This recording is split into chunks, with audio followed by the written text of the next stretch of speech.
अस्सलाम वालेकुम दोस्तों, मैं हूँ राव कमर रिजवान और आप देख रहे हैं मेरा यूट्यूब चैनल। हम खाते पीते लोग थे, मुझे मुलाजमत की ज़रूरत न थी। मैं अपनी खुशी से नर्स बनी। ट्रेनिंग लेने से पहले भी घर वालों ने समझाया था कि ये एक मेहनत तलब पेशा है, तुम इससे इंसाफ ना कर सकोगी, मगर बचपन का शौक़ था, मैं ना मानी और इस मुकद्दस पेशे से वाबस्ता हो गई। हमारी ड्यूटी मुख्तलिफ वार्डों में लगती थी। इस बार इमरजेंसी में थी। एक दिन एक मरीज़ को लाया गया। हालत तशवीशनाक थी, एक्सीडेंट का केस था, बचने की उम्मीद कम थी। माँ बाप का इकलौता बेटा जवान और ख़ूबसूरत था। बीएससी इम्तियाजी नंबरों से पास किया था। अहमर नाम था। अहमर की सूरत और उसके वालदैन की हालत देखकर दिल पर छुरी चल गई। फिर रोते बिलखते वालदैन की दुआएं काम आईं और अहमर को होश आ गया। उसकी हालत ख़तरे से बाहर थी। एक हफ्ते बाद उसे खसूसी कमरे में मुंतकिल कर दिया गया। मुझे उस मरीज़ से कुदरती लगाव महसूस हुआ था। मेरी ड्यूटी सर्जन साहब ने जब मुस्तकिल उसके कमरे में लगा दी तो मुझको सुकून मिला कि अब मैं खसूसी तौर पर उसी मरीज़ की खिदमत पर मामूर थी। वो एक ज़हीन और दिल मोह लेने वाला इंसान था। खुद तकलीफ़ में होने के बावजूद हमको तकलीफ़ नहीं देना चाहता था। ताहम अभी तक उठकर बैठने और मिलने जुलने से माजूर था। उसे सूप वगैरह पिलाना पड़ता था। ये एक ऐसा मरीज़ था जिस पर सर्जन, डॉक्टर, नर्सिंग अमला सभी लोग अज खुद मेहरबान थे। हम सब उस पर फ़िदा थे। अल्लाह ताला ने उसके चेहरे में ऐसी कशिश रखी थी, जो उसे देखता, उससे बात करता था, वो उसी का होकर रह जाता था। अफसोस के अहमर के ठीक होने के इम्कानात कम थे। रीढ़ की हड्डी पर चोट लगने से माजूर होने के 90% इम्कानात थे, क्योंकि उसके नर्वस सिस्टम को नुकसान पहुंचा था। अब व्हील चेयर ही उस नौजवान का मुस्तकबिल थी। हम दुआ करते, खुदा करे वो कम अज़ कम व्हील चेयर पर बैठकर अपने हाथों से हरकत देने के काबिल हो सके। जिसके ज़िंदा बच जाने की आस ना हो। माँ बाप को उसकी माजूरी भी कबूल थी, लेकिन बिस्तर पर पड़ी रहने वाली जिंदा लाश से तो बेहतर था कि अपने खालिक हकीकी के पास चला जाए। इलाज हो रहा था। टांग में जो फ्रैक्चर हुआ था उसका ऑपरेशन भी कामयाब रहा था। गुर्दों पर चोट आई, वो भी ठीक काम कर रहे थे, लेकिन वो बिस्तर पर पड़ा था। हम सबको अहमर के उठ बैठने का इंतज़ार था। खुदा का शुक्र वो दिन भी आ गया जब वो पहली बार व्हील चेयर पर बैठा और उसने उसे खुद अपने हाथों से हरकत दी। ये दिन उसके वालदैन के लिए ही नहीं, हम सब के लिए भी रोज़े ईद था। डॉक्टर्स और सर्जन खुश थे, उनका मरीज़ सेहतयाब हो रहा था। उस रोज़ उसके रिश्तेदार, दोस्त सब आए, मुबारकबाद दी, लेकिन अहमर को किसी और का इंतज़ार था। वो उसकी मंगेतर थी, जिसको आना था मगर ना आई। उसकी निगाहें बार बार दरवाजे पर जाती और लौट आती। उसकी वालिदा ने मुझे बताया कि अहमर चूँकि माजूर हो गया है, तभी उन लोगों ने रिश्ता ख़त्म कर दिया है। अब ये बात मैं अपने बेटे को कैसे बताऊं? अहमर को यकीनन सदमा होना था, लेकिन इस हकीकत को बताना ज़रूरी था, वरना रोज़ो शब इसी आस में वो घुलता रहता। उसकी उम्मीद भरी नज़रों में इंतज़ार के दीप जलते देखकर मैं बहुत दुखी हो जाती। अब पता चला नर्सिंग कितना हसास पेशा है और किसी मरीज़ के साथ दिली लगाव खुद नर्स के लिए दुख बन जाता है। क्या बताऊं वो कितने कठिन दिन थे। मेरा उसके साथ कोई रिश्ता ना था, लेकिन इंसानी हमदर्दी ने मुझको उसके साथ एक अनदेखे जज्बाती रिश्ते में जकड़ दिया था और अब इस रिश्ते से आज़ादी अपने बस में नहीं थी। अब्बू अम्मी मुझे परेशान देखकर पूछते, बेटी क्या बात है? एक जमा साल मरीज़ जिसकी हालत अच्छी नहीं है, वो हादसे का शिकार हुआ है, नर्वस सिस्टम मुतासिर है। बस इतना मैंने उनको बताया कि मुझे फ़िक्र है, वो माजूर हो गया है। ये नहीं बताया कि मुझको उससे लगाव हो गया। अल्लाह सबका निगहबान है, तुम्हारा काम तो अपनी ड्यूटी अदा करना है, बाकी की फ़िक्र मत करो, अल्लाह पर छोड़ दो। अम्मी मुझे समझाती थीं, लेकिन मैं नहीं समझती थी। गोया ये मेरा पर्सनल मामला बन चुका था। नींद आँखों से कोसों दूर हो चुकी थी। एक तूफ़ान था जो दिलो दिमाग में बरपा था। पल भर को आँख लगती तो अहमर व्हील चेयर पर बैठा या बैसाखियों के सहारे चलता दिखाई देता। तभी एक झटके से उठकर बैठ जाती। जब से अहमर की हालत बेहतर हुई थी, मेरा सुकून और ज़्यादा लुट गया था। इस ख्याल से कहीं वो वाकई उम्र भर के लिए माजूर ना हो जाए। दिन इसी इज़्तिराबी कैफियत में बसर हो रहे थे। उसका आसाबी निज़ाम की बहाली के लिए रीढ़ की हड्डी का इंतहाई नाजुक ऑपरेशन होना था। इसके बाद वो चल पड़ता या फिर हमेशा के लिए व्हील चेयर उसका मुकद्दर बन जाती। जिस दिन ऑपरेशन था, मेरी रूह जख्मी परिंदे की तरह फड़फड़ाने लगी। मैं उस एहसास को कोई नाम नहीं दे सकती। लगता था जैसे मेरी जिंदगी का दारो मदार उस ऑपरेशन पर हो। मेरी इज़्तिराबी कैफियत पर माँ की निगाहें जमी हुई थीं। डॉक्टर का काम कोशिश करना होता है, कोई किसी का नसीब नहीं बदल सकता। माजूरी अहमर के नसीब में लिखी थी। वो स्ट्रेचर पर लाया गया था और व्हील चेयर पर घर गया। 6 माह अस्पताल में रहकर वो हम सबका चहेता मरीज और सबकी आंखों का तारा बन गया था। आखिर वो चला गया। मुझे उसके माजूर हो जाने का सबसे ज़्यादा दुख था। इस दौरान जो दिली लगाव मुझको हुआ था, उसको शायद मोहब्बत कहते होंगे। मुझे नहीं मालूम सारी दुनिया को छोड़कर एक माजूर इंसान से ही क्यों मोहब्बत हो गई। ये अहमर की कोई खूबी थी या मेरी बदनसीबी? इसमें कोई ऐसी बात तो थी जिसने मेरे दिल का सुकून लूट लिया था। मुझे अहमर से मिले बगैर चैन न था। जी चाहता था हर काम छोड़ दूं, बस उसकी खिदमत में सारी उम्र गुजार दूं। वालिदैन भांप चुके थे। मैं परेशान रहने लगी हूँ। उन्होंने शादी का मसला उन्हीं दिनों उठाया। शादी के लिए जब तक इंसान का जहन खुद आमादा ना हो, हम जैसी लड़कियों का किसी दूसरे की खुशी के लिए घर बसा लेना आसान नहीं होता। मुझे वालिदैन के कहने पर फौरी तौर पर फैसला करना था। वो मुझे परेशान नहीं देख सकते थे। मेरी सेहत गिर रही थी, ख़ुसूसन अम्मी मेरी फ़िक्र में घुल रही थीं। मैंने अम्मी से कहा, आप मुझे सिर्फ 6 माह की मोहलत दे दीजिए, इसके बाद आपकी जो मर्जी होगी मैं अपना सर झुका लूँगी। अम्मी अब्बू मेरी शादी मेरे चचाजाद सुलेमान से करना चाहते थे, जो इंजीनियर था और बैरून मुल्क जाने की तैयारियों में था। वालिदैन चाहते थे मैं फौरी मुलाजमत छोड़ दूं और मैं चाहती थी कि अहमर की व्हील चेयर को थाम लूं, उसे सारे जहां की सैर कराऊं। वो खुश हो और उसका दिल शाद हो तो मेरा दिल भी खुशी से खिल उठे। ये कैसी अजीब ख्वाहिश थी। मैं साथी का मतलब रूहानी साथ को समझती थी। दिन रात इस मामले पर सोच रही थी। आखिरकार मैंने उसे ख़त लिखने का फ़ैसला कर लिया। डायरी से उसके घर का पता निकाला और ख़त लिखने बैठ गई और बिला तकल्लुफ़ वो सब कुछ तहरीर कर दिया जो मेरे दिल में था। बिला कमो कास्त इस ज़िमन में मुबालगा आराई से बिल्कुल काम नहीं लिया। ऐसे मामलात में लगी लिपटी चलती भी नहीं। हफ्ते बाद जवाब आ गया। बहुत इज़्दराब से मैंने लिफाफा चाक किया। अंदाज़े बयां दिलकश और तहरीर खूबसूरत थी। सबसे ज़्यादा मुतासिर कुन बात उसके अल्फाज की सच्चाई थी। सोच रही थी ऐसे पुरज़म इंसान दुनिया में कम ही होते हैं। अहमर ने लिखा था, आपने शादी के मुतालिक पूछा है। शादी मेरा इखलाकी, मुआशरती और मजहबी हक है।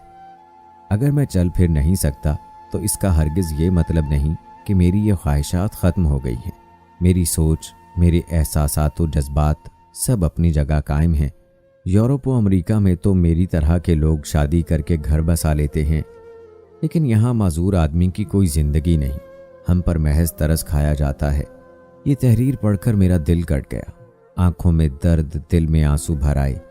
तज़ब्ज़ुब की कैफियत ख़त्म हो गई। इससे पहले किसी नौजवान ने मुझे मुतासिर नहीं किया था।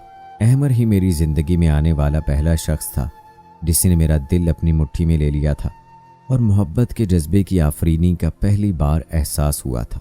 बेख्तियार मैं उसे ख़त लिखने बैठ गई और साफ लिख दिया कि अहमर, मैं आपसे शादी करूँगी, आपका घर बसाऊँगी, आप पर तर्स खाकर नहीं, अपनी खुशी की खातिर, क्योंकि मुझे आपसे मोहब्बत है। ख़त रवाना कर चुकी तो सोचने लगी, ये क्या लिख दिया है। अब कैसे इस अमर को मुमकिन बना पाऊँगी। अम्मी अब्बू को क्यों कर राज़ी करूँगी। वो तो किसी सूरत एक माजूर शख्स को मेरा जीवन साथी बनाने पर राज़ी ना होंगे। वो ना माने तो ये वादा भी कैसे निभा पाऊँगी, क्योंकि मैं एक शराब के पीछे भाग रही हूँ। ख़त का जवाब आ गया।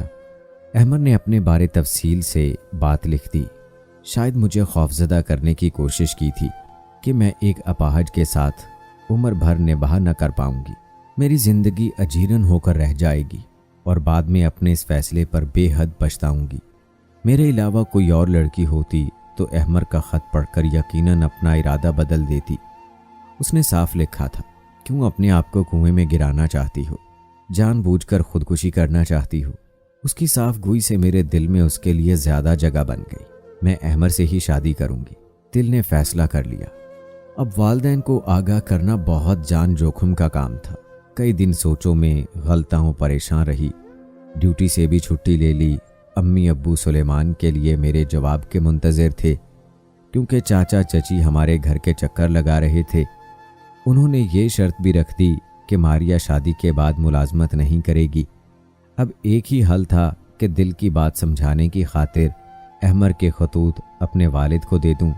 फैसला तो आखिर में उन्होंने ही करना था। मैंने ऐसा ही किया। इन खतूत को पढ़कर अब्बू को जैसे सख्ता हो गया। उन्होंने मुझे प्यार से समझाया, बेटी कुछ तो सोचो, तुम क्या करने जा रही हो। ये 1-2 दिन की बात नहीं, ये उम्र भर का सौदा है और बड़े खसारे का सौदा है। मोहब्बत वगैरह हवाई चीज का नाम है, असल जिंदगी और हकायक जिंदगी कुछ और है। माँ ने भी कहा, बेटी औरत के लिए शौहर एक सहारा होता है, और अगर शौहर ऐसा हो तो तुम कब तक उसकी बैसाखी बनकर रहोगी। मुझे अम्मी अब्बू की बातें अच्छी ना लगी। अपनी औलाद की खातिर वो आज कितनी खुदगर्जी से सोच रहे थे। उस दिन मुझे अपने वालिदैन बहुत संगदिल नजर आए। मैं खुद गलती पर थी कि वो इसका फैसला नहीं कर पा रही थी। ये फैसला तो कोई दूसरा शख्स ही कर सकता था जो बिल्कुल गैर जानिबदार हो। अस्पताल में एक लेडी डॉक्टर मेरी दोस्त थी, उससे मशवरा किया। उसने कहा, अहमर से शादी मत करो, बल्कि वालिदैन की बात मान लो। बाद में बहुत मसाइल होंगे और तुम इस इम्तिहान में पूरी न उतर सकोगी। मैं उधर से भी मायूस हो गई। अब सज्जन साहब बाकी रह गए थे। वो बुजुर्गों की तरह शफकत करते थे। अपना मसला उनको बताया, सलाह ली। वो कहने लगे, मारिया मेरी राय ये है कि अपने वालिदैन का कहा मान लो। एक अपाहज के साथ उम्र बसर करना बहुत कठिन रहेगा। हर तरफ से मायूस होकर फिर से अहमर का सहारा लिया। उसे बताया कि सब मुझे मना कर रहे हैं, क्या नेकी करना बहुत मुश्किल काम है। चलो और नहीं तो इसको ये लोग नेकी का काम समझ लें। एक अपाहज को भी तो साथी की ज़रूरत होती है। ये तो सभी मेरी हौसला शिकनी करते हैं। मैं भी यही कहूँगा कि सब तुमको ठीक सलाह दे रहे हैं। तुम एक बड़ी जज्बाती गलती करने जा रही हो, लिहाजा अब भी वक्त है, सोच समझ लो। इसमें कोई तुम्हारी मदद नहीं करेगा, मैं भी तुम्हारी कोई मदद नहीं कर सकूंगा। मुझे भी सहारा चाहिए, तो मैं तुमको कैसे सही राय दे सकता हूँ। मैं शुरू से ही एक जिद्दी लड़की थी, जो जी में आ जाता कर गुजरती। अहमर के समझाने से भी ना मानी और उसके साथ शादी का फैसला कर लिया। अम्मी बहुत दुखी हुईं। वो दोबारा बीमार पड़ गईं। मेरी बर्बादी की फिक्र से पहले ही मेरी तरफ की फिक्र से आज़ाद होकर इस दुनिया से चली गईं। अम्मी की वफ़ात का भी गम जितना मुझे था इतना किसी को ना होगा, लेकिन मौत का गम हर एक को सहना पड़ता है। वालदा की वफ़ात की इत्तला मैंने अहमर को दी। वो अपने वालिदैन के हमरा ताज़ियत को आया। ये लोग दूसरी बार आए तो अब्बू से मेरे रिश्ते की बात की। मैं उनको अपना इंदिया दे चुकी थी, लिहाजा वालिद ने मजबूरन मेरी खुशी की खातिर एक माजूर नौजवान को अपना दामाद बनाना कबूल कर लिया। मैं अपने वालिद की अज़मत को सलाम करती हूँ, जिन्होंने मेरी ख्वाहिश को अजीज़ जानकर मुझको ज़बरदस्ती किसी और से शादी करने पर मजबूर नहीं किया। खुद वो कितने दुखी हुए थे इस फैसले पर मैं जानती हूँ, मगर मेरी मर्ज़ी का एहतराम किया। सिर्फ इतना कहा कि किसी मजबूर को सहारा देने की हिम्मत कर ली है तो फिर इस रिश्ते को उम्र भर के लिए निभाना, बीच मंझधार में न छोड़ देना। मेरी अहमर से शादी हो गई। बहुत खुश थी, मुझे मुराद मिल गई थी। सच बात बताऊं कि बाद में वैसी खुश ना रही जैसी इब्तदा में थी। मुझे अब्बू की कही हुई बातें याद आती जो दिल पर नक्श हो चुकी थीं। अब्बू फौत हो चुके थे। मेरा जो हक जायदाद में बनता था भाइयों ने मुझे दे दिया। अहमर के वालिदैन भी खाते पीते लोग थे, उनको भी वरासत मिली जो बैंक में हमने डिपॉजिट करा दी। उनको कमाने की ज़रूरत न थी, वो सारा दिन घर में होते थे, व्हील चेयर पर इधर से उधर घूमते रहते और मैं उनके सामने रहती थी। वो कहते थे, बस मेरे सामने रहा करो। शायद हर मर्द शकी मिजाज होता है, वो भी भला के शकी थे। ज़रा सी देर भी घर से बाहर रहना गवारा नहीं करते थे। इसी वजह से मैं मुलाजमत भी न कर सकी। जो ही घर में कदम रखती झगड़ पड़ते। यूं हमारी अज़दवाजी ज़िंदगी में तलखी की इब्तदा हुई। मैं मुलाजमत ना छोड़ना चाहती थी, लेकिन अहमर ने कहा मैं दुकान खोल लूँगा, तुमको कहीं जाने ना दूंगा, तुम घर में मेरे सामने रहोगी। उनकी खातिर नर्सिंग छोड़नी पड़ी। वो फिर भी ना खुश रहते। उनका एहसास महरूमी बढ़ता गया और मैं हार मानती चली गई ताकि उनके दिल को ठेस न लगे, क्योंकि उनसे शादी करके सहारा बन जाने का मेरा अपना फैसला था। हर किसी ने मना किया था, हत्ता कि खुद अहमद ने भी समझाया था। बहरहाल जो भी हालात रहे, मैंने निभा किया, अपनी तरफ से मुमकिन कोशिश की। 15 साल उनकी खुशी की खातिर घर में कैद रहकर गुजार दिए। उनके बगैर घर से बाहर न जाती। शाम को रोज़ाना करीबी पार्क में ले जाती थी। और भी जितनी ज़िंदगी थी मैं ऐसे निभा देती। हमारी शादी के 15 बरस बाद एक दिन अचानक उनको तेज़ बुखार आया और इस बुखार में दूसरे रोज़ वो अल्लाह को प्यारे हो गए। मुझे उनसे मोहब्बत थी, वो जैसे भी थे मुझे कबूल थे। काश वो और ज़िंदा रहते, मुझसे मोहब्बत करते और मैं उनकी खिदमत करती। लेकिन यह अल्लाह की मर्ज़ी कि अहमर की ज़िंदगी के दिन ही इतने थे। उनके बाद रफ्ता रफ्ता मुझ पर बुढ़ापा आने लगा। मैं बड़े भाई के घर आ गई। उनके बच्चों को अपने बच्चे समझ लिया और अपना सब कुछ उनको दे दिया। सब कहते हैं तुमने एक माजूर के लिए अपनी ज़िंदगी भर की खुशियाँ खोईं, मगर मैं समझती हूँ कि मैंने कुछ नहीं खोया, क्योंकि इंसान अपनी रूहानी तमानियत के लिए अगर कुछ खो दे तो मेरे नज़दीक ये खसारे का सौदा नहीं है। दोस्तों, आप क्या कहते हैं? क्या मारिया का ये फ़ैसला सही था या नहीं? उसे अहमर से शादी करनी चाहिए थी या नहीं? इस हवाले से आपकी क्या राय है? कमेंट बॉक्स में ज़रूर बताएं। मिलते हैं अगली वीडियो में, तब तक के लिए अल्लाह हाफिज़।